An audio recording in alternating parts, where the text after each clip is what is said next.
Hello guys, once again welcome back to my YouTube channel. एक बार फिर से आप सबका स्वागत है हमारे इस R K civil services study point YouTube channel पर। तो जैसा कि दोस्तों को आप लोगों को पता है कि आर ओ एग्ज़ाम और यूपी पीसीएस एग्ज़ाम के लिए हम लोगों ने पूरी करंट अफेयर्स की कंप्लीट तैयारी के लिए वीडियो बनाने शुरू किए हैं फिर से, जैसे 17 पीसीएस के टाइम पे बनाया गया था। तो आप मैं यहाँ पे डिस्क्रिप्शन बॉक्स में लिंक दे दे रहा हूँ। आप करंट अफेयर्स का पूरा एक समरी युद्धाभ्यास और जो है महत्वपूर्ण पुस्तकें ये सब उसमें कंप्लीट कर दिया जाएगा। हमारा अगला वीडियो जो रहेगा वो न्यूनतम समर्थन मूल्य से रिलेटेड रहेगा, और उसके बाद एक वीडियो और आने हैं महत्वपूर्ण सूचकांक और सम्मेलन वाला। फिर करंट अफेयर्स कंप्लीट हो जाएगा, उसका प्लेलिस्ट दे दे रहा हूँ। और आयोग के अब तक आयोजित सभी पेपरों का जो साल पेपर है वो भी आपको जो है यहाँ पे डिस्क्रिप्शन बॉक्स में लिंक दिया जाएगा। और जो साइंस की मैं लाइव क्लासेस लिया हूँ, साइंस की और पॉलिटी की, वो भी डिस्क्रिप्शन बॉक्स में लिंक दिया गया है, आप उसको ज्वाइन कर लीजिएगा। और हमारा एक टेलीग्राम चैनल है @RK सिविल सर्विसेज करके, आप ज्वाइन करेंगे टेलीग्राम चैनल को ज्वाइन कर लेंगे, वहाँ पे आपको महत्वपूर्ण पीडीएफ मिल जाती है। तो आइए दोस्तों, आज शुरू करते हैं महत्वपूर्ण आर्थिक घटनाक्रम। तो ये जो है आर्थिकी 2020 की जो आई है उसका पूरा सारांश आपको दिया जा रहा है। तो सबसे पहले 15वें वित्त आयोग का गठन कब किया गया? तो 27 नवंबर 2017 को किया गया। 15वें वित्त आयोग के अध्यक्ष कौन थे? NK सिंह थे। और इसकी सिफारिशों में राज्यों का हिस्सा कितना है? 41%। 14वें में कितना था? 42% था। ठीक है, अगला है फरवरी 2020 को संसद में जो है प्रथम रिपोर्ट किस वर्ष के लिए अनुशंसाएं हैं?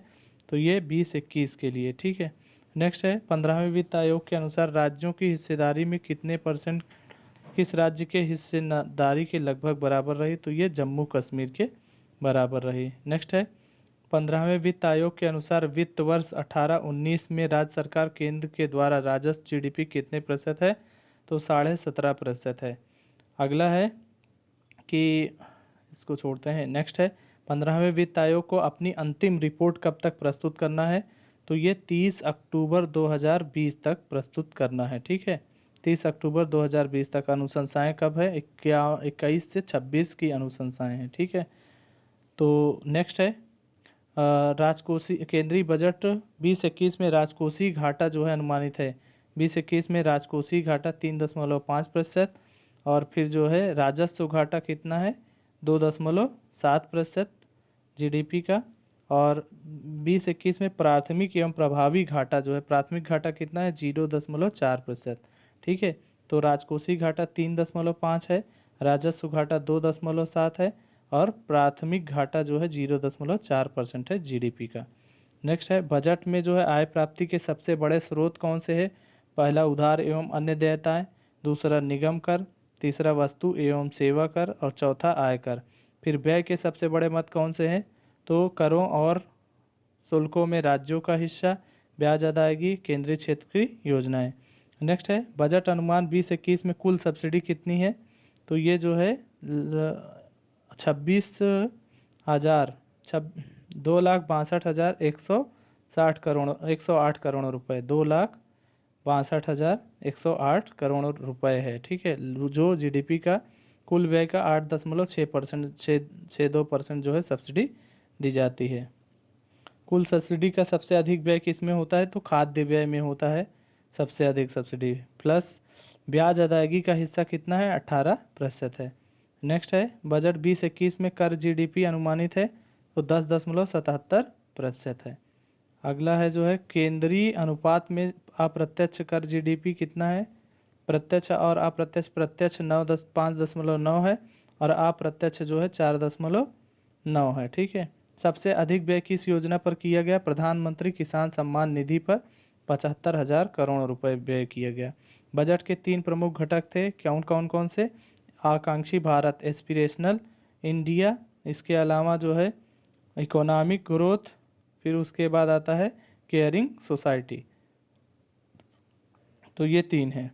फिर निर्मला सीतारमण ने जो बजट प्रस्तुत किया उसका आकार क्या था बजट का 2021 का आकार? तो 30,42,000 करोड़ रुपए था। नेक्स्ट है जो है राजस्व एवं पूंजी खाते में क्रमशः कितने % व्यय अनुमानित है? तो तो राजस्व में 86.46, पूंजी खाते में जो है 13.54। 2025 तक दुग्ध प्रसंस्करण क्षमता कितने मिलियन टन करने का लक्ष्य है? तो 108 मिलियन टन करने का लक्ष्य है। नेक्स्ट है, भारत के पास विश्व की कार्यशील आयु की सबसे बड़ी आबादी होगी 2030 तक। ठीक है। अगला है, शिक्षा क्षेत्र तथा कौशल विकास हेतु क्रमशः कितने करोड़ रुपए का बजट प्रस्तावित है? शिक्षा क्षेत्र के लिए 99,300 करोड़, कौशल विकास के लिए 3,000 करोड़ रुपए।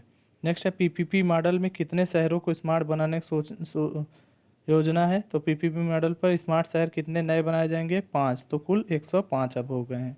नेक्स्ट है, उच्चतर निर्यात ऋण हासिल करने हेतु किस नई योजना शुरू किया गया? तो निर्वीक योजना को।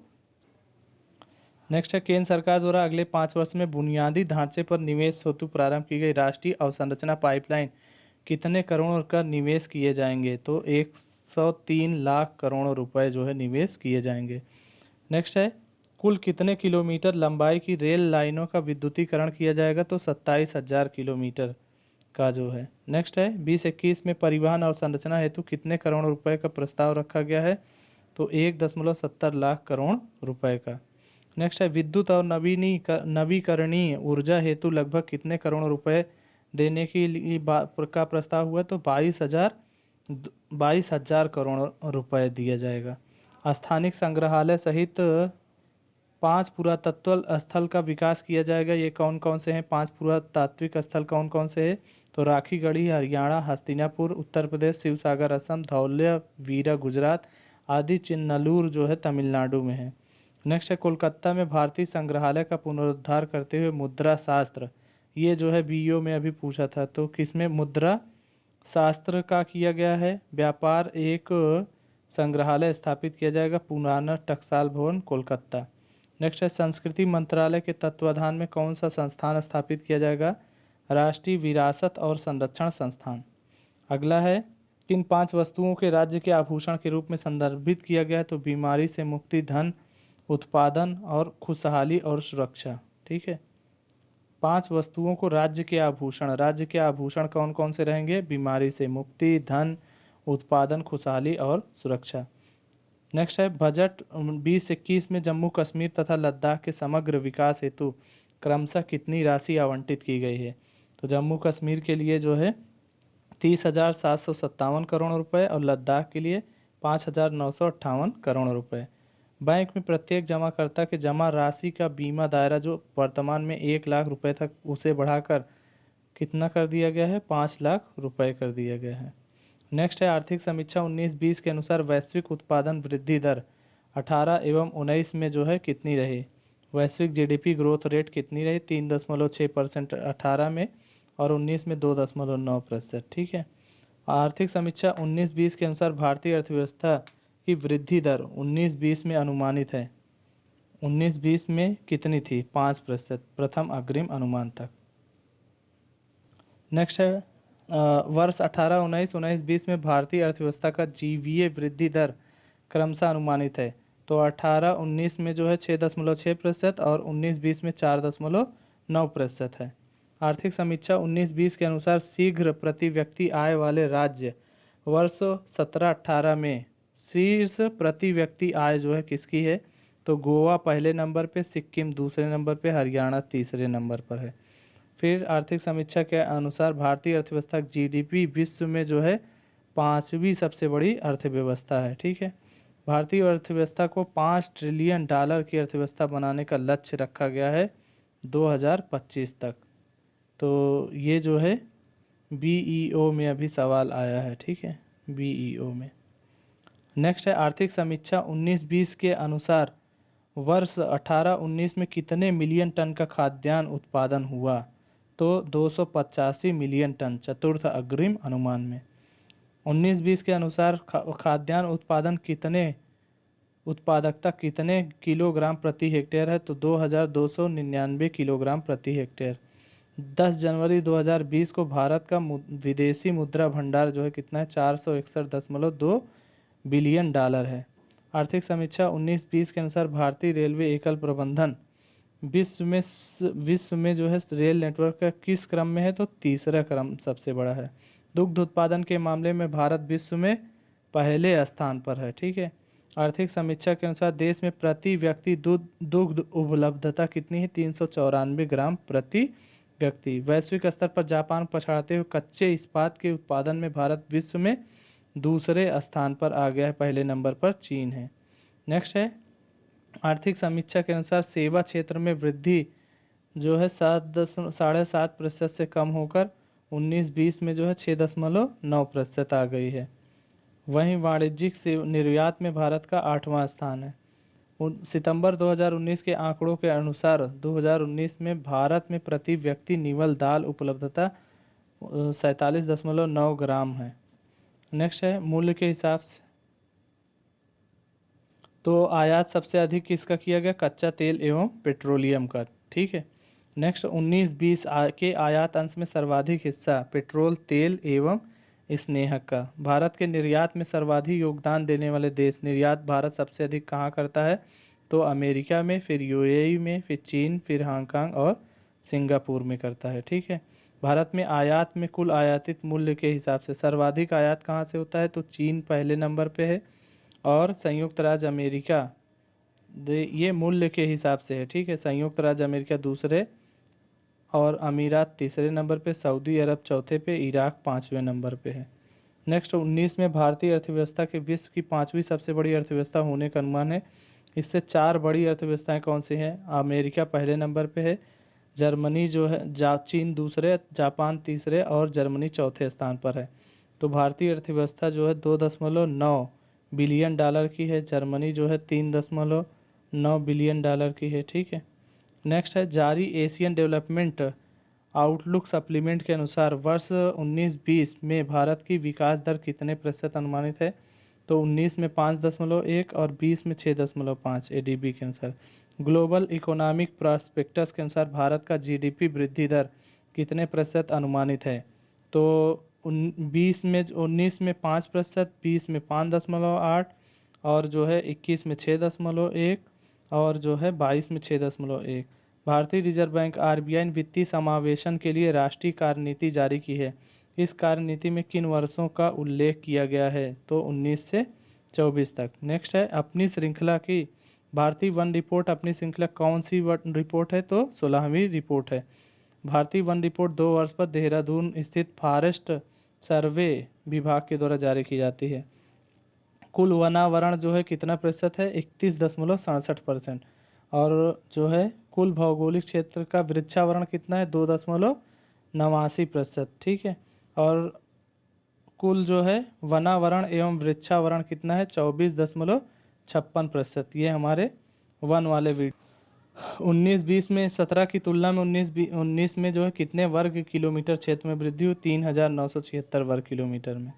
कितने प्रतिशत वन क्षेत्र की वृद्धि हुई? 0.56% की वृद्धि हुई है।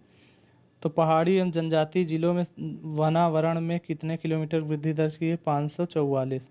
उत्तर पूर्वी राज्यों में जो देश के कुल वनावरण में लगभग 1/4 योगदान करते हैं, 17 की तुलना में कितने किलोमीटर कमी दर्ज की गई? 765। 19 में देश में मैंग्रोव आवरण में कितने वर्ग किलोमीटर की वृद्धि हुई? तो 54 वर्ग किलोमीटर मैंग्रोव में वृद्धि होती है।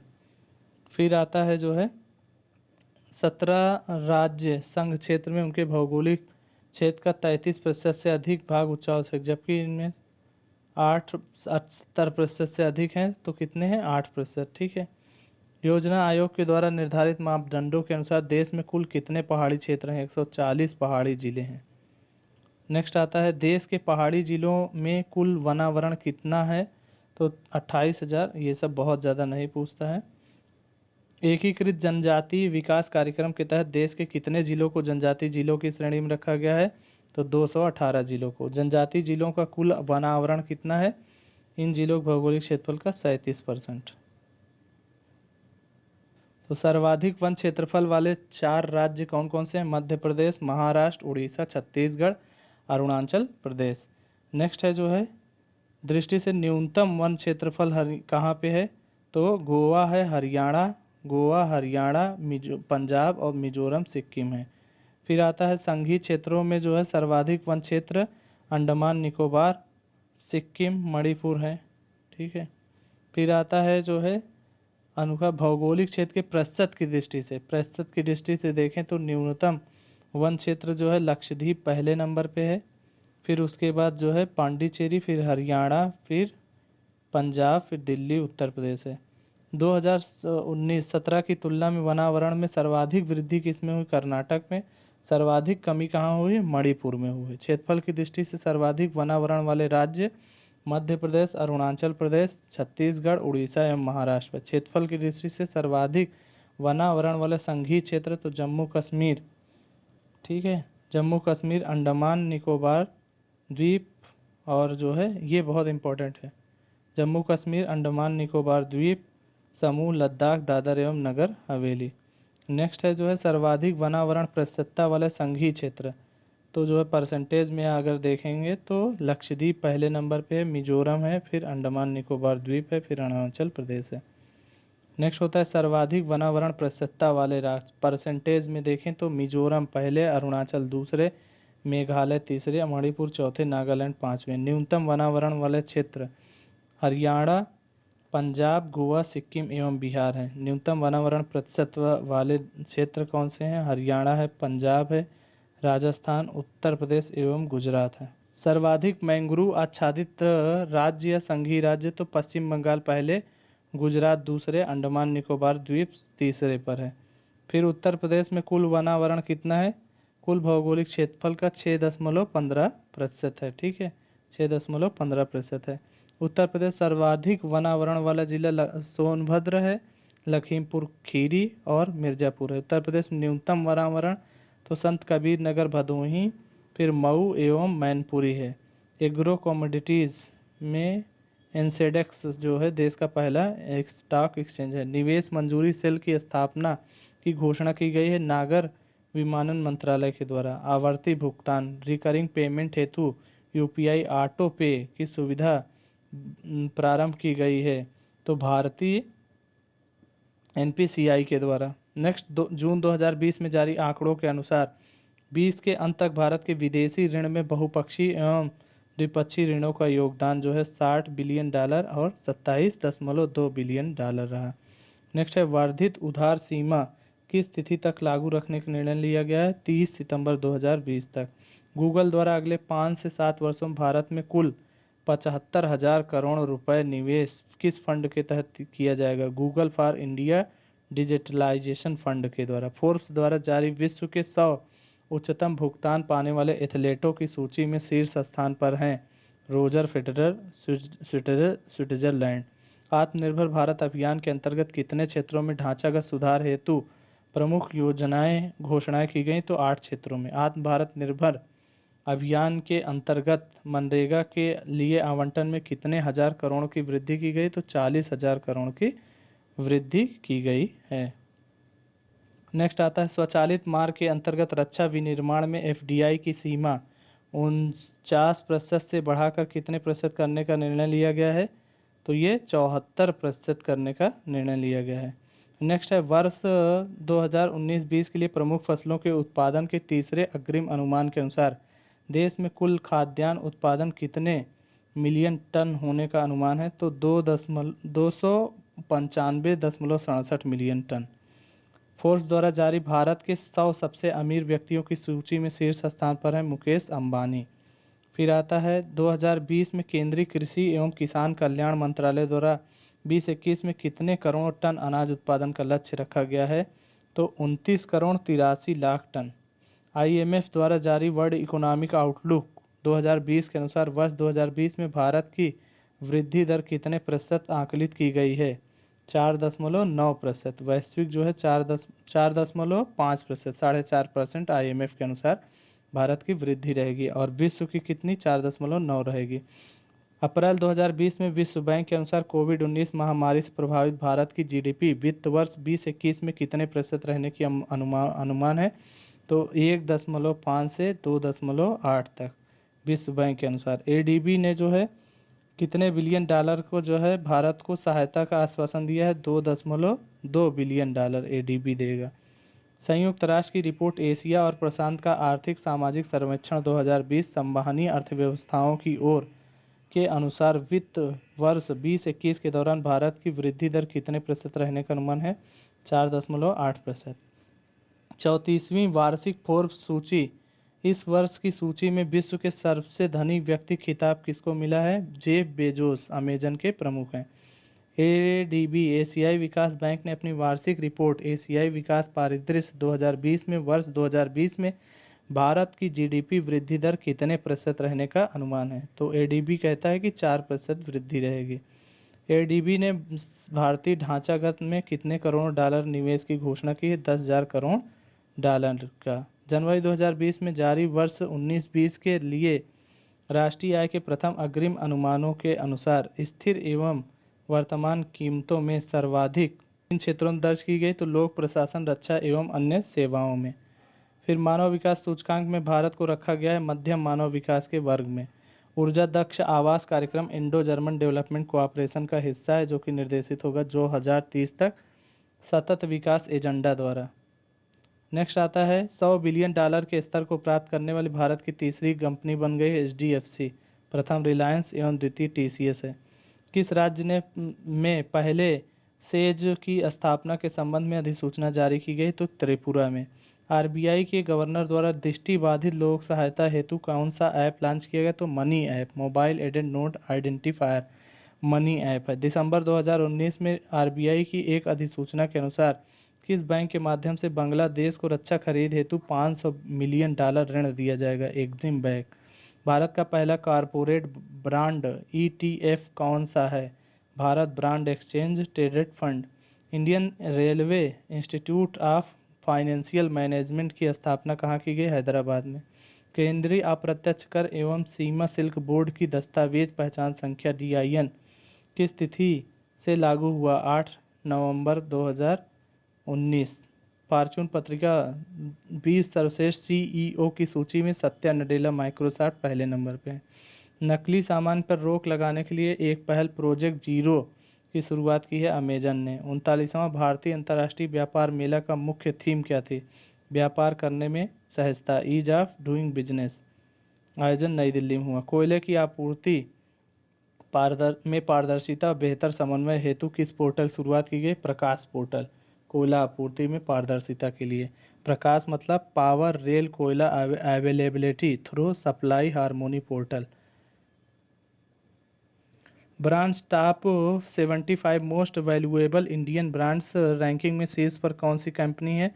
तो एचडीएफसी है। आरबीआई द्वारा जारी ड्राफ्ट दिशा निर्देश के अनुसार लघु वित्त बैंक खोलने के कम से कम कितने करोड़ पूंजी होनी चाहिए? 200 करोड़। आरबीआई ने उपभोक्ता ऋण के मामले में बैंकों के आवश्यक जोखिम भार को 125% से घटाकर कितने प्रतिशत कर दिया? 100%। वर्ष 2021 में होने वाली गणना की विशेषता क्या है? पहली बार डिजिटल एवं पेपर रहित जनगणना होगी।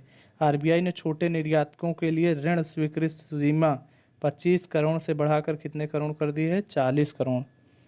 ह्यूरन इंडिया रिच लिस्ट 2019 की सूची में शीर्ष पर कौन है? मुकेश अंबानी, लगातार 8वें वर्ष। कनाडा की थिंक टैंक फ्रेजर इंस्टीट्यूट द्वारा विश्व आर्थिक समान स्वतंत्रता रिपोर्ट में जो है कौन सा देश शीर्ष पर है? तो हांगकांग है। आर्थिक स्वतंत्रता में भारत 79वां स्थान है। एशियन इंफ्रास्ट्रक्चर इन्वेस्टमेंट बैंक स्थानीय मुद्रा वित्त पोषण का पहला ऋण प्राप्तकर्ता देश कौन सा बना? भारत है। State of the world population report 2020 report का मुख्य विषय वस्तु क्या था? Against my will.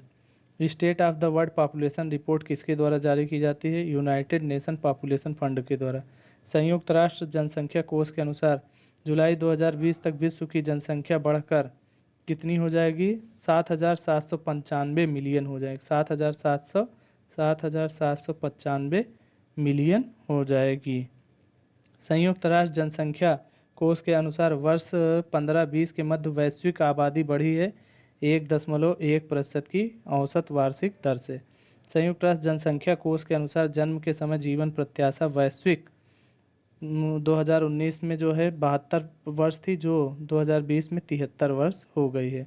संयुक्त राष्ट्र जनसंख्या कोष के अनुसार भारत की जनसंख्या वर्ष 19 में 1368.7 मिलियन से जो है थी, जो बढ़कर 2020 में 1,000 1380 हो गई, 1380 मिलियन हो गई। नेक्स्ट आता है संयुक्त राष्ट्र जनसंख्या कोष के अनुसार वर्ष 15-20 के मध्य भारत की जनसंख्या में वृद्धि हुई है 1% की वार्षिक दर से। संयुक्त राष्ट्र जनसंख्या कोष के अनुसार भारत में जन्म के समय जीवन प्रत्याशा 19 में 69 थी, जो 20 में बढ़कर 70 हो गई है। वहीं विश्व की बात करें तो 72 से अब 73 हो गई। भारत में जीवन प्रत्याशा कितना हो गई है? 70% हो गई। संयुक्त राष्ट्र जनसंख्या कोष के अनुसार वर्ष 2020 में भारत में प्रजनन दर जो है कितनी है? 2.2 प्रति महिला है। संयुक्त राष्ट्र जनसंख्या वर्ष 2020 में जो है वैश्विक प्रजनन दर जो है कितनी है? 2.4%। फिर मई 2020 में जारी नमूना पंजीकरण प्रणाली के आंकड़ों के अनुसार 2018 में सर्वाधिक शिशु मृत्यु दर मध्य प्रदेश पहले, उत्तर प्रदेश दूसरे, असम छत्तीसगढ़ तीसरे नंबर पे है। आंकड़ों के अनुसार न्यूनतम शिशु मृत्यु दर जो है वाले 5 राज्य केंद्र शासित प्रदेश कौन से हैं? नागालैंड, मिजोरम और गोवा, सिक्किम, केरल। फिर जो है वर्ष 2018 में शीर्ष जन्म दर वाले जो है 5 केंद्र शासित प्रदेश, तो बिहार, उत्तर प्रदेश, मध्य प्रदेश, राजस्थान। SRS बुलेटिन 2020 के आंकड़ों के अनुसार जो है न्यूनतम जन्म दर वाले 5 राज्य केंद्र शासित प्रदेश अंडमान निकोबार और गोवा, फिर आता है नागालैंड, फिर त्रिपुरा, फिर उसके बाद आता है चंडीगढ़। फिर अनुसार जो है शीर्ष मृत्यु दर वाले 5 केंद्र शासित प्रदेश राज्य, तो इसमें जो है छत्तीसगढ़, उड़ीसा, पौंडीचेरी, हिमाचल प्रदेश, केरल है। फिर जो है न्यूनतम मृत्यु दर जो है दिल्ली पहले पे है, नागालैंड दूसरे पे है, दादर नगर हवेली तीसरे, मिजोरम चौथे पे है। राष्ट्रीय स्तर पर शिशु मृत्यु दर वर्ष 17 में 33 की तुलना में 1 अंक गिरावट के 32 हो गई है। तो ये रहा दोस्तों घटना चक्र आर्थिकी का समरी। आप लोग हमारे YouTube चैनल को ज़रूर सब्सक्राइब करें और साथ ही साथ टेलीग्राम चैनल को ज्वाइन कर लीजिए, उसमें आपको बहुत सारी PDF मिल जाएगी। दोस्तों वीडियो कैसा लगा हमें कमेंट करके ज़रूर बताइएगा, और अगर आप चाहते हैं कि घटना चक्र करंट अफेयर्स का समरी भी अपलोड किया जाए तो कमेंट करके ज़रूर बताइए। थैंक यू सो मच इस वीडियो को देखने के लिए। Thank you so much.